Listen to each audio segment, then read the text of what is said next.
On August 2023, Disney made the ill-advised decision to release a horror movie in August.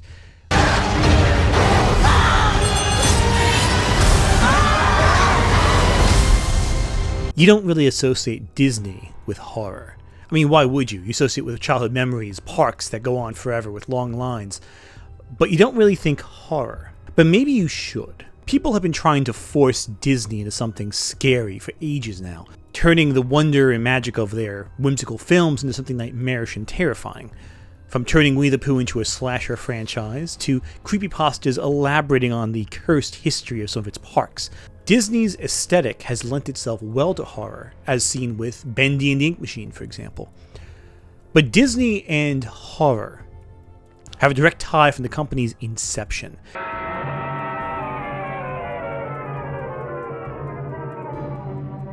Many of the early Disney animated shorts are horror stories, with skeletons, ghosts, mad scientists, and devils all about.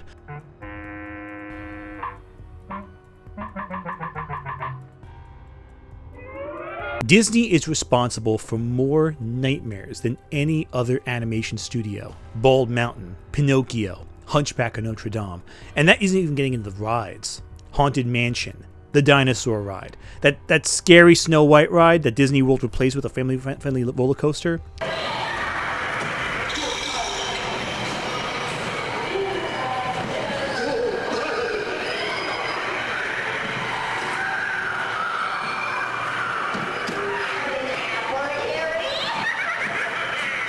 That one? Yeah, I didn't think about that one. But what you might not also realize is that there are actual horror films that Disney has released under their banner. Or maybe you just do know that already and you just want to see me talk about them, in which case, hey, welcome. We'll take care of that in a moment. Disney has had several horror movies they're both directly and indirectly involved with. Some are released under their banner, many are not. For example, Disney for a time in the 90s co-owned Dimension Films. Before Dimension Films fell under the sole ownership of the Weinsteins, Disney helped co-produce films such as The Crow, Halloween, The Curse of Michael Myers, Hellraiser 4, among others. Wes Craven initially pitched A Nightmare on Elm Street to Disney. He turned them down when they offered to make it with the caveat that Freddy Krueger's initial adventure would have to be PG-13. But we're not talking about those. We're talking about Disney, the banner of Disney. Not Dimension Films, not Touchstone Films, Disney. And now, coming soon to video cassette.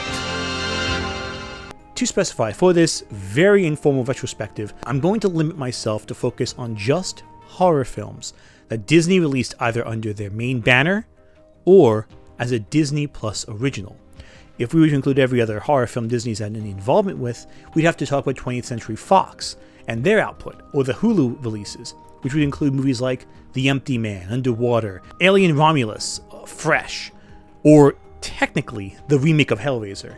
And as much as I want to consider the Alien Queen and Pinhead as Disney princesses, I won't. Also, because I know someone's going to ask this question, I'm not going to talk about either The Black Hole or Return to Oz, since neither are horror films, but rather genre films with heavy horror elements. But if you must know, I would say they're probably scarier than half the horror films I'm going to be discussing, so take that as you will.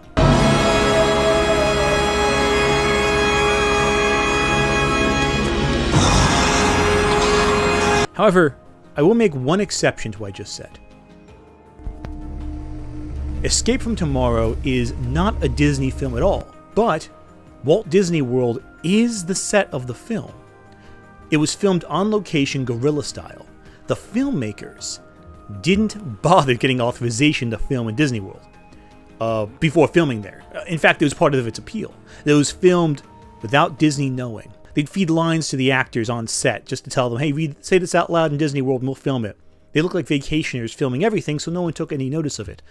Until the film went on release in film festivals, to which Disney didn't respond. Disney had no real response to Escape from Tomorrow, and that allowed it to become released, despite being filmed unauthorized on Disney parks. Everywhere. Especially here. Unfortunately, this means I got to watch Escape from Tomorrow. And let me tell you, it's not good. In fact, I'd say it kind of sucks. A lot. You can't be happy all the time. The film focuses on a dad who just doesn't get why people like going to Disney World and ends up noticing odd events that lead him to uncover a cult conspiracy theory involving drugs and human trafficking. Maybe. Look, here's the problem with the film, all right? The problem is, aside from the bad acting, the bad cinematography, and the cheap special effects, the film doesn't make much sense. It's hard to follow due to the choppy, disorienting way it's filmed. And, of course, the effects fail to communicate what's happening on screen as is. So you're already having a harder time following what's going on around you. It's this place! Add to that the bad acting and the bad script writing, and you're left with something that's very messy.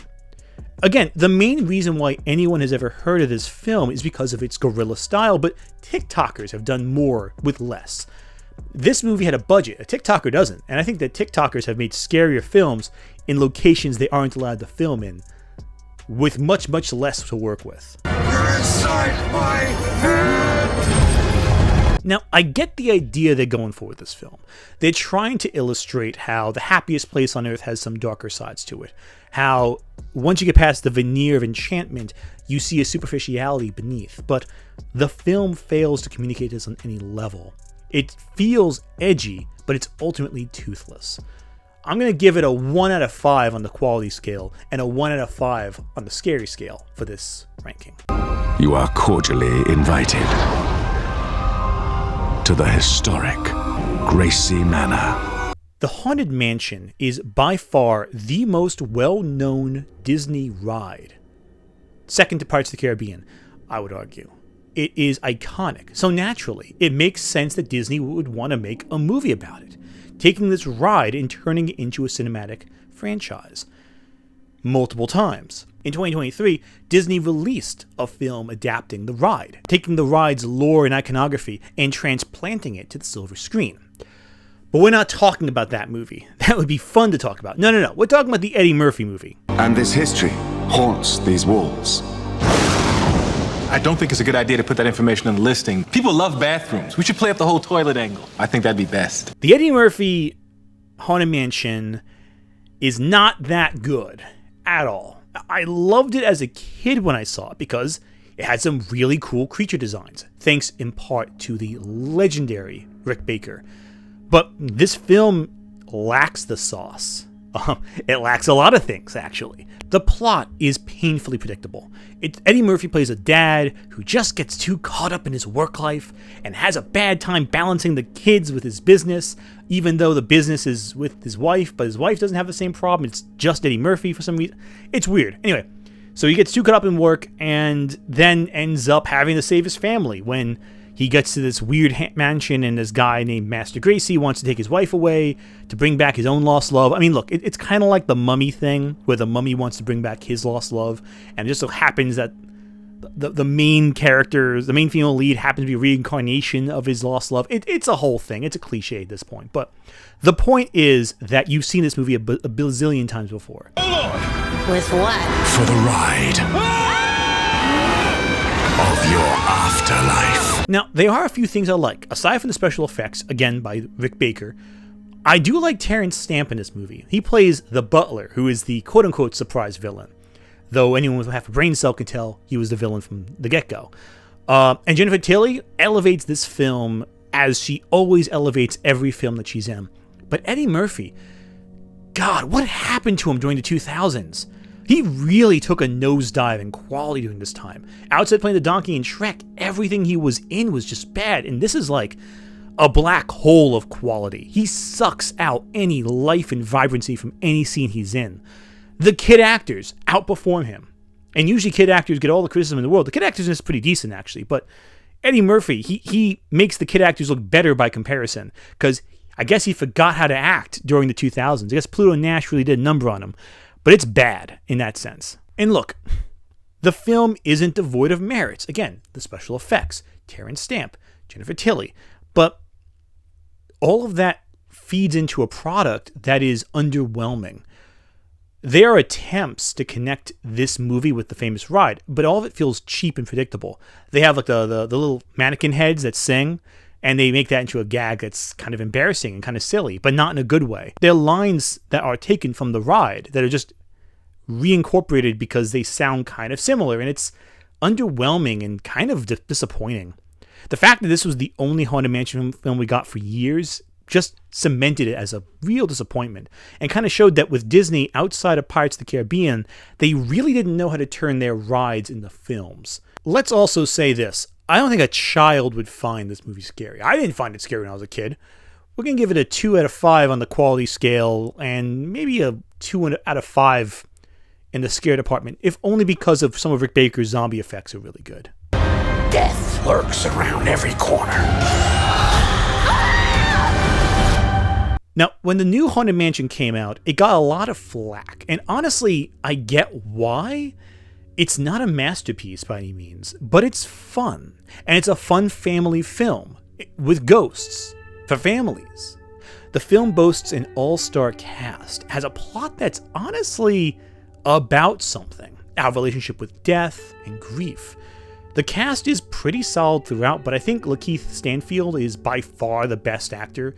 He feels like everyone else feels like they've come to a Disney film and they're going to ham it up. They're going to play their characters, but Stanfield comes in with a fully fleshed out character and does his best to articulate that. There are levels to this character that are really interesting to see, most of which is not in the script. It's just Stanfield being a great actor, elevating the material to really show layers of anxiety, layers of pain, layers of kind of falling through the cracks, and there's a lot of dimension there that he brings that wouldn't be there without his great performance.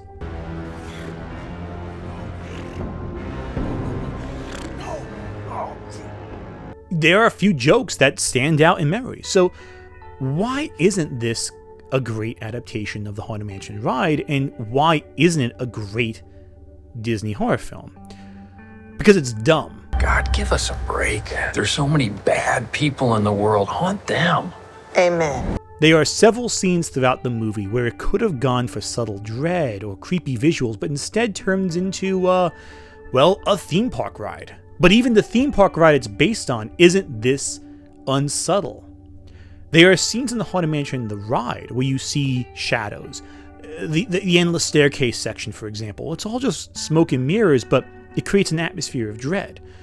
In the movie, they opt for big special effects, most of which are done in computers, and all of which look worse than Rick Baker's effects 20 years before. I think the choice to make the Hatbox Ghost the main villain is a good idea, considering the legendarium surrounding this character. He is a rejected effect that they wanted to put in the original Haunted Mansion. They couldn't get to work, and then years later revisited it and re-put in the parks. At least in theory. When the light was turned off the face, it would disappear. And at the same time, a light would shine on the inside of this translucent hat box. Lighting conditions were different between where they had tested it and where it was installed. And that difference in lighting condition ruined the effect. So that's cool, and it's a good piece of Disney lore, and the villain is well designed. He is put in contrast with the other happy haunts of the Haunted Mansion. It establishes how death and spirits aren't something to fear, but that Jared Leto is just a fucking asshole in everything. If you're willing to help me, I can give you what you want. This film really needed someone to say, you know what, let's pull back a bit. Let's hold back a little bit. It needed to be quiet where it went loud.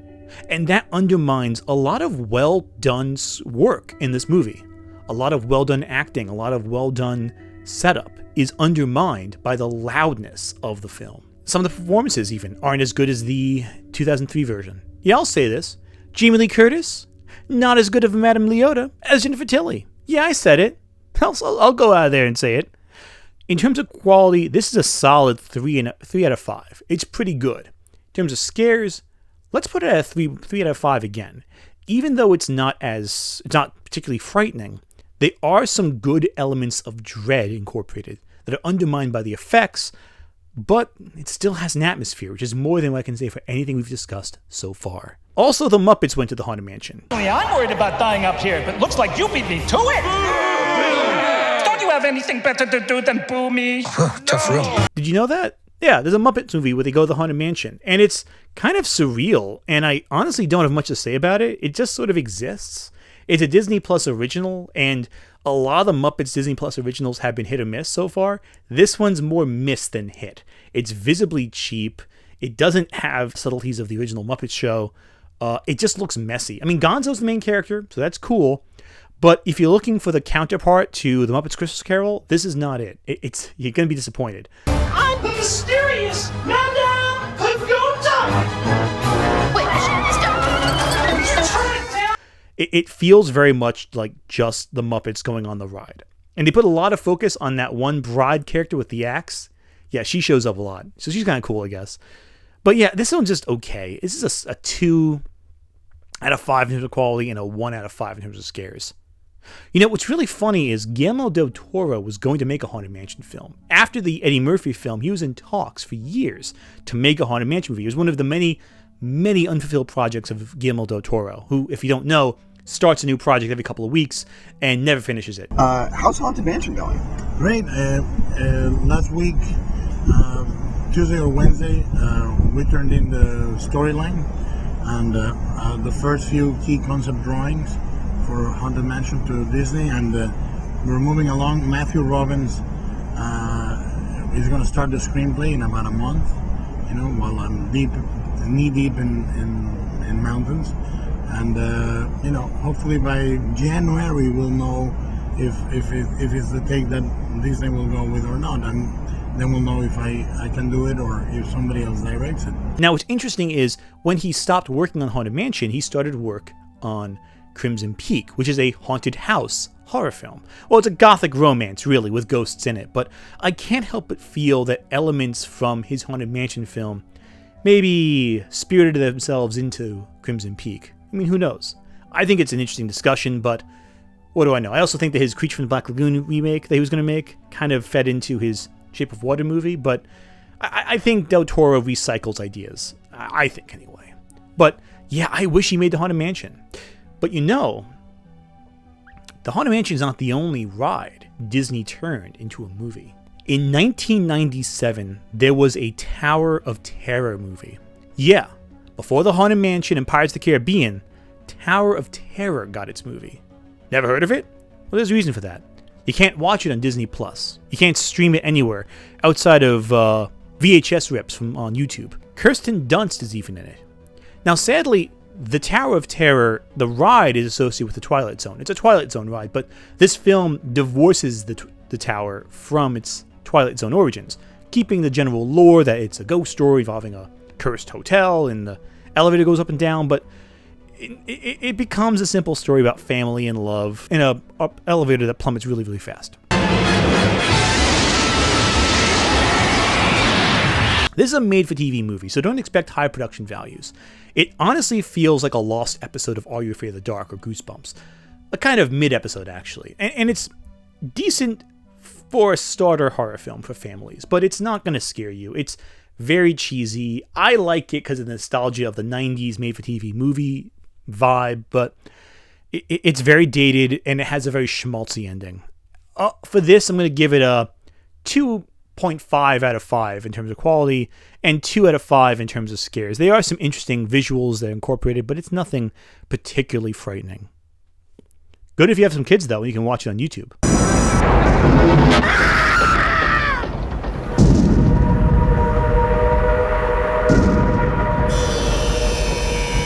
Ray Bradbury's Something Wicked This Way Comes. People forget about this movie. This adaptation of the Ray Bradbury novel about a mysterious stranger named Mr. Dark who comes to town, who offers a solution to the one thing people fear: aging, death. But as with all things, there's a great price to pay for a gift that seems too good to be true.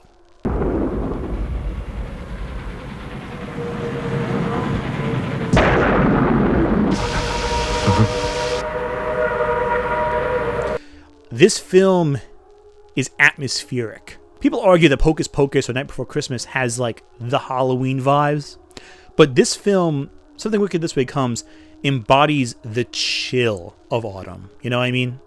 That sense of encroaching darkness that snuffs out the warmth of summer and leaves you with the cold, dead winter ahead. Mr. Dark is maybe the most sinister character Disney has ever put in live action. Have a cigar? No.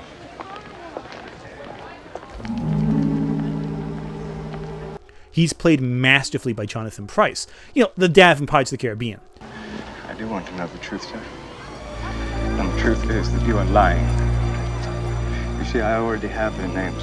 He embodies this Mephistopheles vibe of temptation. He'll do exactly what he offers, but there's always more to it. There's a cruel twist that takes away your sense of identity and soul. And that's before you get into the supernatural hijinks. This is also a story I feel was best suited for the format of the novel, and test audiences seemed to agree. The film was famously recut and reshot multiple times after disastrous test screenings, with groundbreaking special effects replaced for cheaper, more cost-effective techniques. This film was going to incorporate CG in a way that was never done before, but that was scrapped to look for, cost and timing reasons. Ray Bradbury was commissioned to rewrite the opening and ending of the movie. A new score was composed. Horror scenes were cut and replaced with more spectacle because Disney wanted the film to be more commercially appealing. Bradbury's ideas of temptation and dread didn't translate well on screen because you really can't show dread. You have to make the audience feel it, and that's a little tougher to do if you want to keep your audience from getting too bored. Disney really undercut their own success with this film. And Bradbury, he was a big fan of Disney. He loved working with them, but as he put it, the final product was not a great film, but a decently nice one. And I agree with that. It's not great, but it's good. It's also not scary, at all, unless tarantulas freak you out, hundreds of tarantulas. But I also don't think a horror film needs to be scary to be entertaining. That's why I'm doing 2 ratings on this one. It still has a ton of really great atmosphere.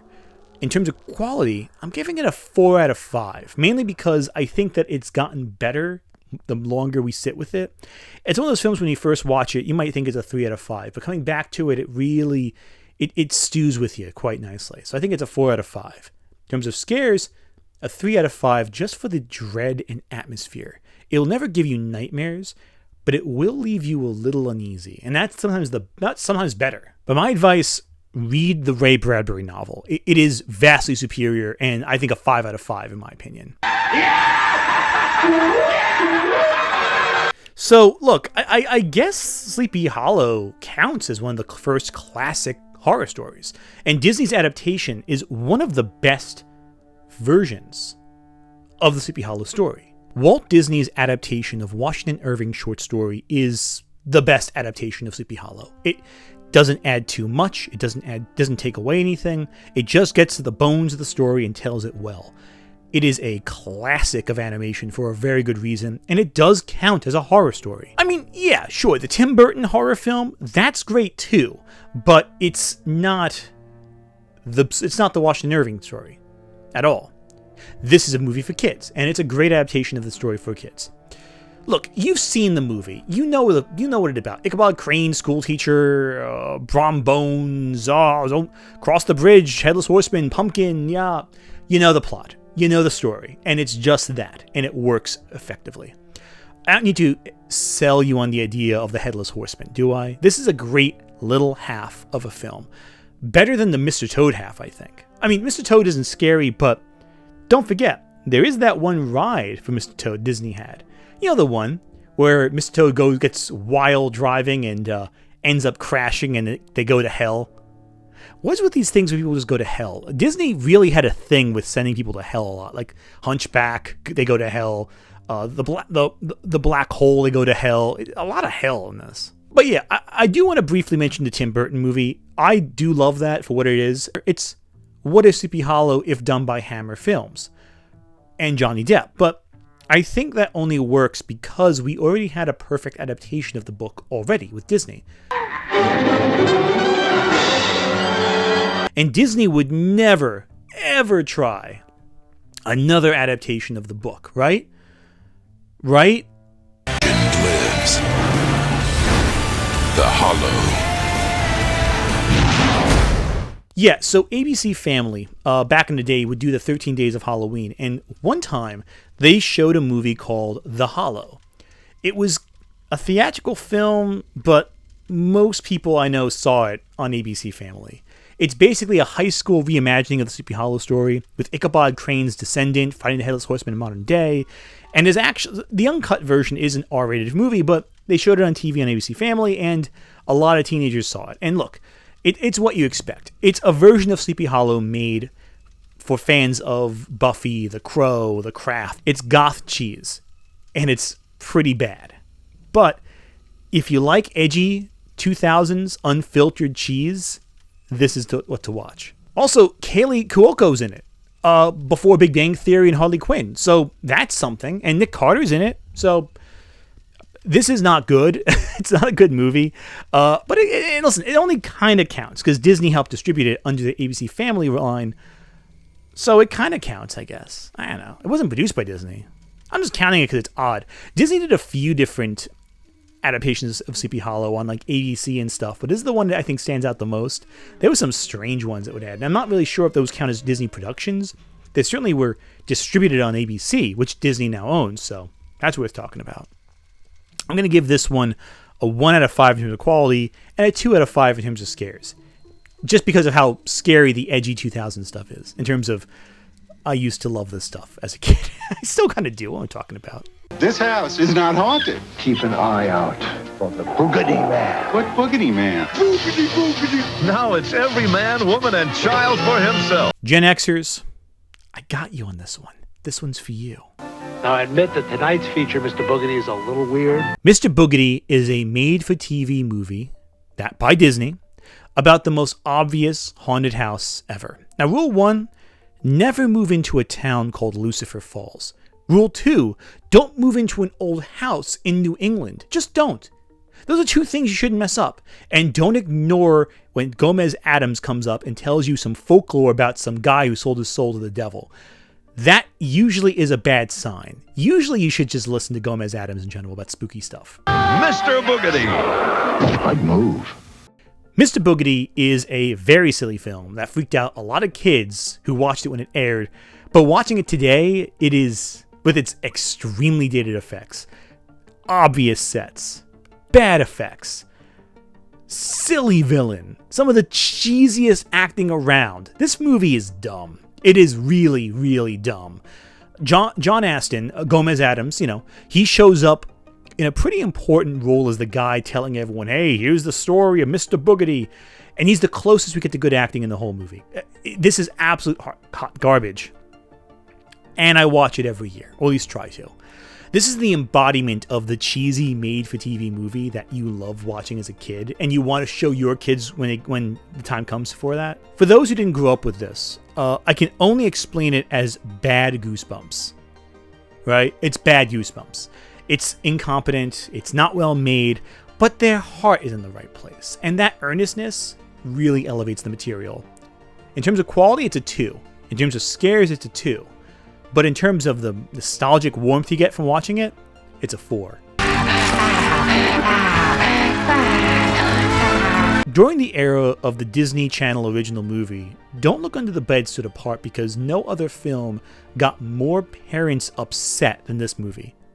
Keep this in mind, they made a movie about 9/11, and Don't Look Under the Bed got more complaints. Because tons of parents watched it with their young children, and their children were traumatized for life. They used to show this in the regular rotation of scary movies they'd show for Halloween, along with Halloween Town and Hocus Pocus, and they actually knocked this one off the rotation because so many parents were upset by it. And you know what? I kind of get it. As an adult, it's not scary whatsoever, but a young kid? Some of the effects in this movie look straight out of Demons. The Italian horror film Demons?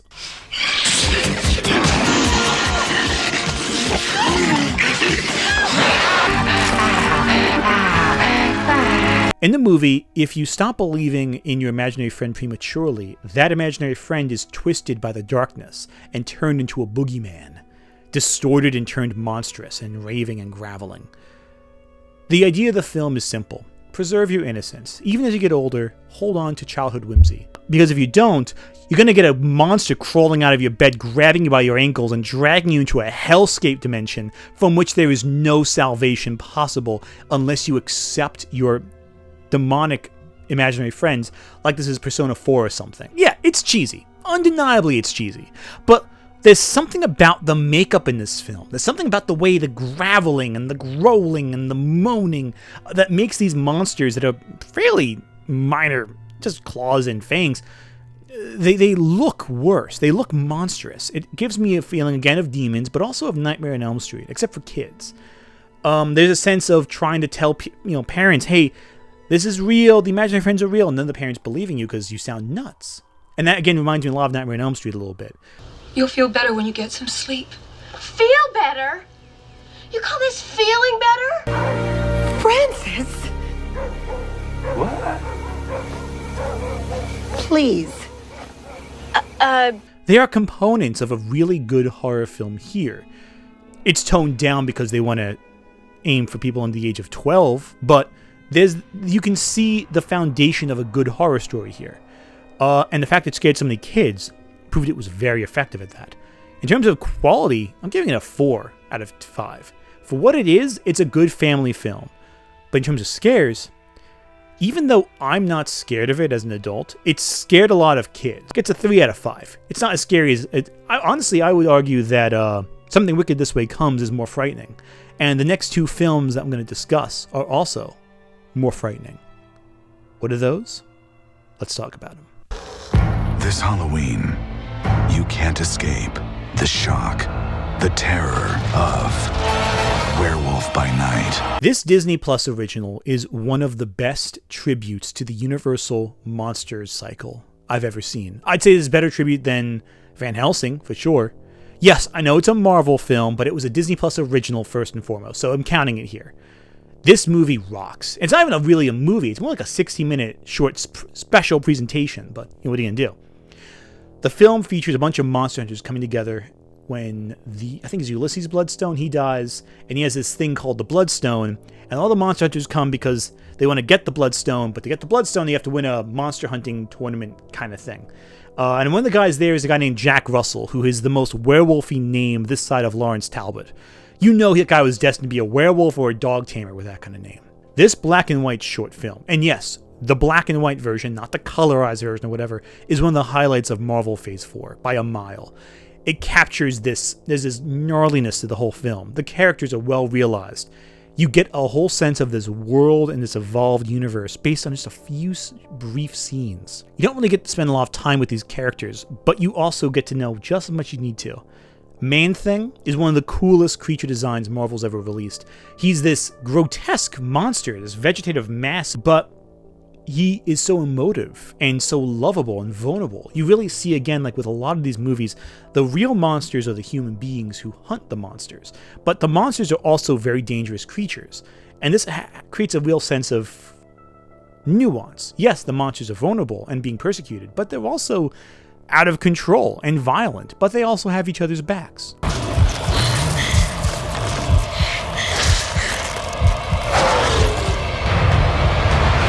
The werewolf effects are heavily inspired by the 1941 film The Wolfman, where it's more man with lots of fur over his body and claws, as opposed to the snout and the claws you'd see in the Howling or Dog Soldiers. And it works really well as a retro throwback to the Universal Monster cycle.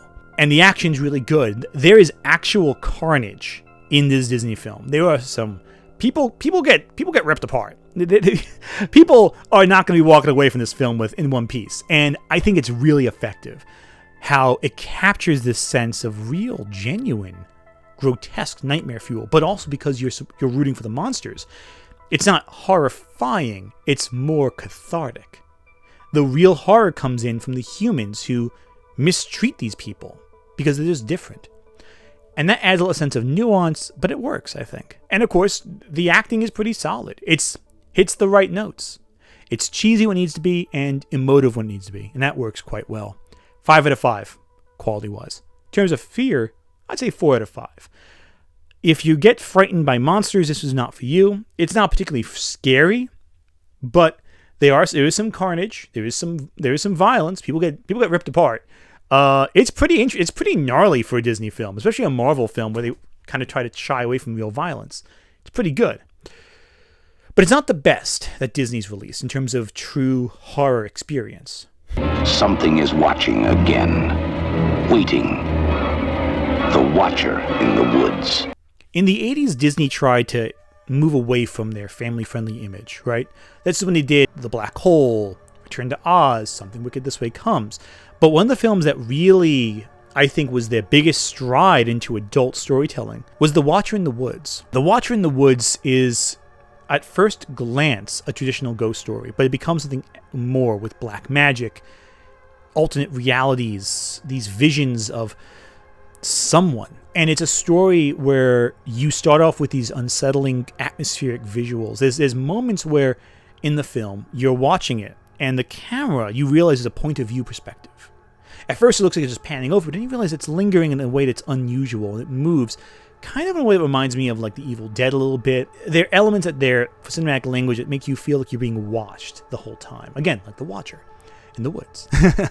Shots pan over windows and you feel like you always feel like something is lingering just out of the character's view. It feels invasive and personal. And of course, you get into the whole story. Betty Davis is in this, one of her final performances. I think this was rushed to release to coincide with her 50th anniversary as an actress, I believe. I hear someone whispering in the wind. What do you think happened to Karen? I think she's still out there. And of course, Betty Davis, she established herself as like a real, I guess, nicest way of putting it is the old crone in horror films between Whatever Happened to Baby Jane and Burnt Offerings. Now, the film has flaws. I'm really avoiding getting into the specifics of the plot because the ending is really rushed. I think the ending of this movie really underplays a lot of the horror. It goes from like what seems to be a real haunting ghost story, and then at the end veers into black magic and interdimensional travel. The original ending had like an insectoid monster that was cut. Like, it's really strange that they went in this direction, didn't go for a more traditional ghost story. But that doesn't change the fact that some of the visuals in this movie are downright haunting. What began as a game ended when a young girl vanished. There's a reoccurring image from this movie that anyone who's seen it remembers, and it's the vision of the little girl. I'm getting chills just thinking about this. The little girl with the blindfold over her face. Karen is trying to come back. What did you see? And she keeps materializing. And yes, though the effect that introduces her is cheesy, that visual is very unsettling. There's something deeply creepy about that. Not Karen outside there. Don't you understand? It's someone else. Like yes, with context, it's less frightening. I think the ending kind of deflates some of the horror of the film, but that is one of the creepiest visuals Disney's ever put out. Just the blindfold and the girl trying to talk with her hands outstretched. Like, it's really unsettling. Only Jan can help Karen. But who's going to help Jan? In a lot of ways, I mentally compare it to two films that came out around the same time. The Lady in White, which I think is a great family-ish ghost story. It's more of a traditional ghost story about... Well, I don't want to talk about Lady in White. That's not really Disney, but I think Lady in White, if you've seen it, that has the same element of childhood innocence brushing up against true evil.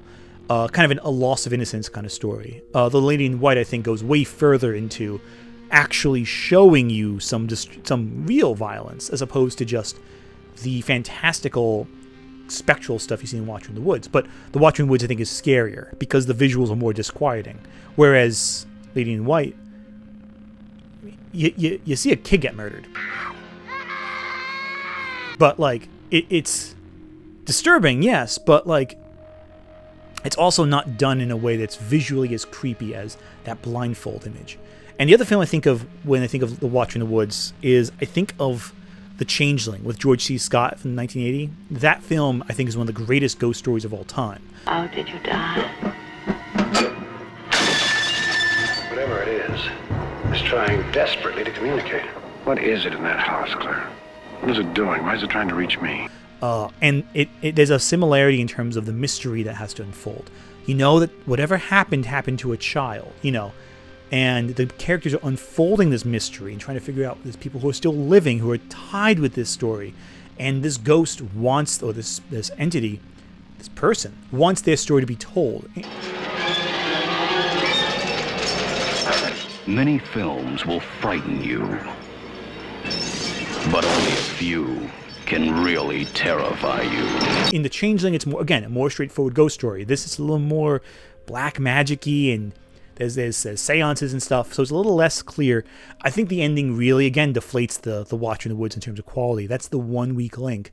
But I think it's a great film otherwise. And I think for horror fans, if you want to introduce your kids to horror, this is what you show them.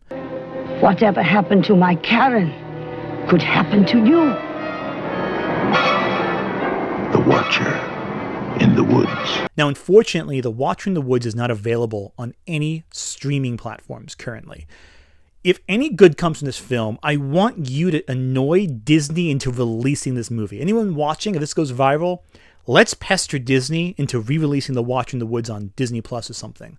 Halloween's coming up. They have a few months. Clearly, they like releasing horror films in August now with Haunted Mansion.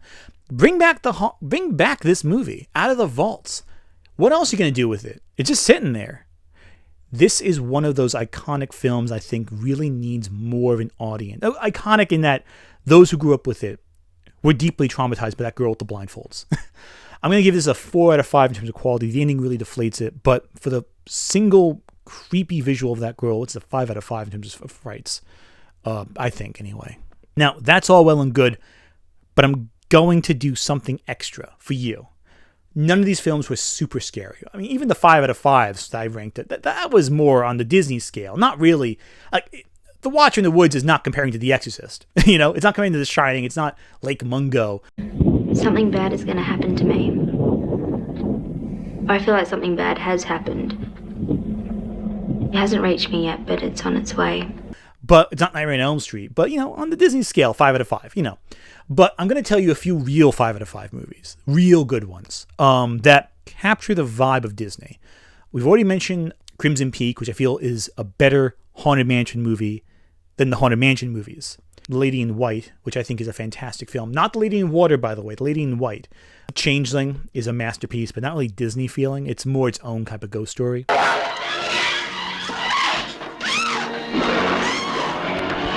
But there are two I haven't mentioned yet that I think really capture the vibe of Disney. This is the Twilight world, where half-forgotten memories of childhood lead into a fantastic realm. The first one I'm going to talk about is The Company of Wolves. The Company of Wolves, where fairy tales end and nightmares begin. Now, The Company of Wolves is based on the Angela Carter short stories of the same name. And one of them is the same name. It's a whole collection of stuff. And it focuses on using the fairy tale iconography of Little Red Riding Hood and of the werewolf legend to discuss themes of sexism, themes of oppression, repression, in a way that's really compelling and interesting. What have you done with my granddaughter? Nothing. She didn't want. It uses fairy tale imagery and surreal storytelling to really communicate themes and ideas. It's very dreamlike. If you want to know what Little Red Riding Hood would look like as a horror film, this is it. And there's some great sequences. Not all the effects have aged all that well, but it is distinct.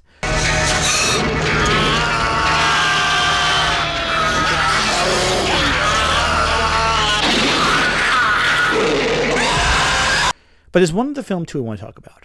And this is a film that actually used Walt Disney as a direct inspiration. This film was one of the last films made in Technicolor, which is the same visual coloration technique that Walt Disney popularized with his films. They used Snow White as a direct inspiration for its story. It's a German fairy tale featuring a young girl and a witch. And the movie is Dario Argento's Suspiria.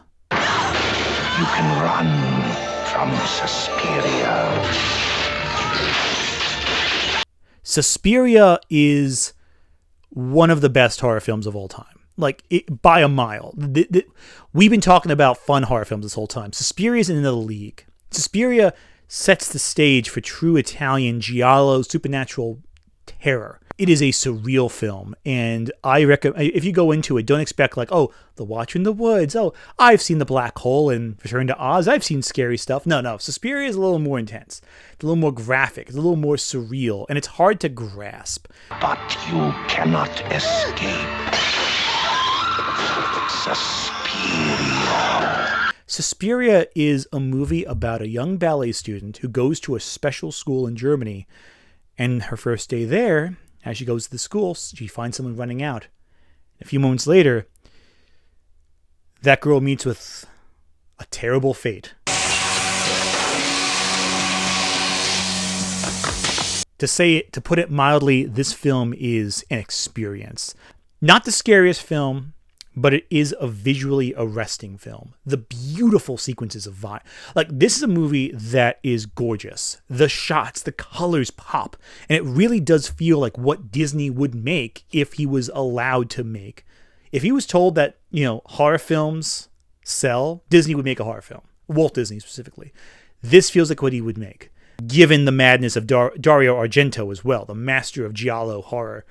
I think this film is a masterpiece. And if you ever want to see the Snow White horror film where a woman gets, I don't even know how to even explain what happened in the first opening without YouTube demonetizing me. But Suspiria is, if you want to see one movie that is what Disney could make, if they kept their formula and went off the chain, it's Suspiria. You're missing more terrifying than the last 12 minutes of Suspiria for the first 92. All in all, I think Disney has an uncredited history with horror. And with Alien Romulus coming out, it's clear that Disney, the company, is investing in horror cinema. The problem is they don't want their brand associated with horror. Disney is very protective of its brand, but not when it comes to making money and creating avenues for profit. For anyone who thinks Disney does not want to make a horror film, you are sadly mistaken. The problem isn't that Disney does not want to make a horror film.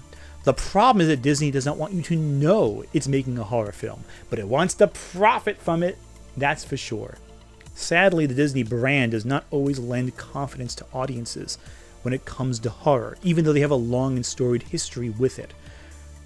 You can see that as a good or bad thing. I'll leave it up to you. But we're going to come back next week and talk about more about the Disney brand in general. So, if you're interested, be there. I also want to take the time to thank all my patrons and members. Thank you for your contributions. It's thanks to you that I'm able to do all of this and keep upping the ante with material. Subscribe, like, tell your friends, and let's get Disney to re-release The Watcher in the Woods on Disney Plus for Halloween. 2024 is our year for The Watcher in the Woods, all right? Make it so, number one.